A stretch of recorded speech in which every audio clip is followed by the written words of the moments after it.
Assalamualaikum warahmatullahi wabarakatuh. Perkenalkan, nama saya Holidi Peter dengan NIM 0804 1382 3280 83 dengan dosen pembimbing pengampu DLS Pak Juswardi MSI.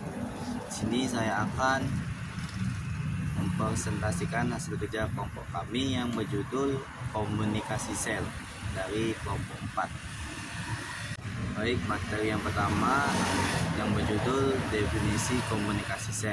Komunikasi sel adalah interaksi antara satu sel dengan sel yang lainnya ataupun antara sel dengan lingkungannya. Yang kedua, tujuannya agar setiap organ di dalam tubuh kita dapat menjalankan tugasnya sehingga dapat menjaga kelangsungan hidupnya.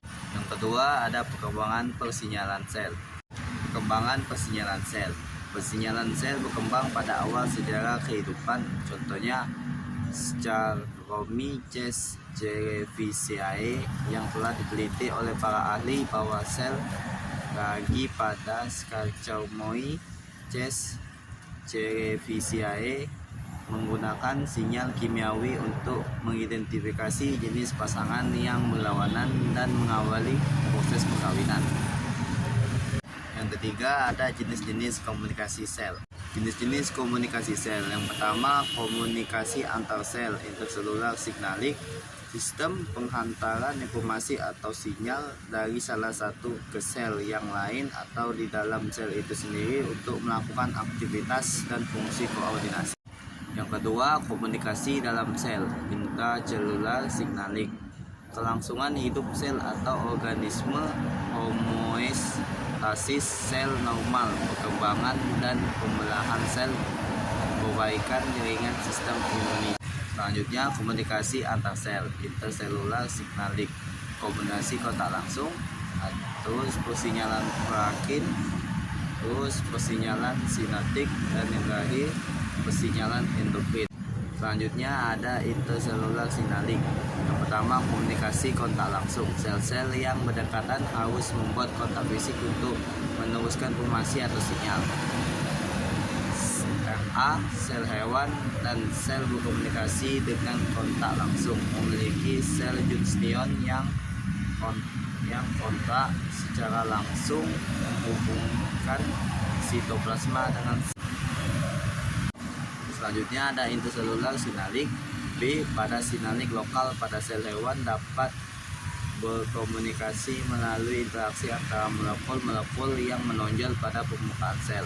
Selanjutnya ada intercellular signaling yang kedua, persinyalan parakin. Molekul pembawa sinyal dihasilkan oleh sel-sel tertentu dan dilepaskan ke lingkungan sekitar. Yang kedua, sel target letaknya berdekatan. 3. Dirusak oleh enzim ekstraseluler, contoh epinefrinin dan non-epinefrinin. Epin, estrogen oleh sel ovari. Yang ketiga, persinyalan endokrin. Yang pertama, dihasilkan oleh sel tertentu dan dilepaskan melalui sirkulasi sistematik aliran darah. Yang kedua, sel target letaknya jauh, contoh hormon pertumbuhan insulin, tiroid, estrogen, dan progesteron. Didistribusikan dalam bentuk panas atau terikat dengan protein. Yang keempat, persinyalan sinaptik. Yang pertama, syaraf yang beraktivitas akan memicu kelaparan neuron transmitter pada akson terminal. Kedua, sel target adalah postsinaptik. Syaraf berikutnya, contoh dopamin, neuropinefrin, serotonin, dan gamma aminobutyric acid. Dan selanjutnya ada tahapan komunikasi sel. Tahapan komunikasi sel terdiri dari 3 tahapan, yaitu penerimaan, kedua transduksi, dan yang ketiga respon. Tahapan komunikasi sel. Yang pertama, penerimaan. Penerimaan reseption merupakan pendeteksi sinyal yang datang dari luar sel oleh target sel. Kimiawi terdeteksi apabila sinyal itu terikat pada protein seluler, biasanya pada permukaan sel yang bersangkutan. Yang kedua, ada transduksi. Transduksi diawali dengan pengikatan molekul sinyal mengubah protein reseptor Tahap transduksi ini mengubah sinyal merah suatu bentuk yang dapat menimbulkan respon seluler spesies pada sistem Sutherland. Pengikatan epinefrin ke bagian luar protein reseptor dalam membran plasma sel atau hati berlangsung melalui serangkaian langkah untuk mengaktifkan glikogen fosforilase. Yang ketiga, respon pada tahap ketiga persinyalan sel. Sinyal yang ditransduksi akhirnya memicu respon seluler. Seperti respon ini dapat berupa hampir seluruh aktivitas seluler seperti katalis oleh suatu enzim, penyusunan ulang sitoskeleton atau pengaktifan gen spesifik di dalam nukleus. Molekul sinyal terikat pada protein reseptor menyebabkan protein berubah bentuk. Sel yang menjadi target sinyal kimiawi tentu memiliki molekul yang berupa protein reseptor yang akan mengenali molekul sinyal.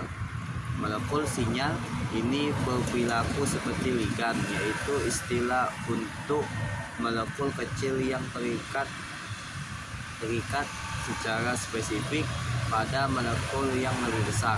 Pengikatan ligan ini menyebabkan protein reseptor mengalami perubahan formasi atau bentuk. Yang kelima, macam-macam reseptor yang membantu proses komunikasi. Reseptor yang pertama, reseptor yang memiliki koneksi dengan ion channel, membuka atau menutup secara singkat sebagai jawaban atas pengikatan suatu neurotransmitter.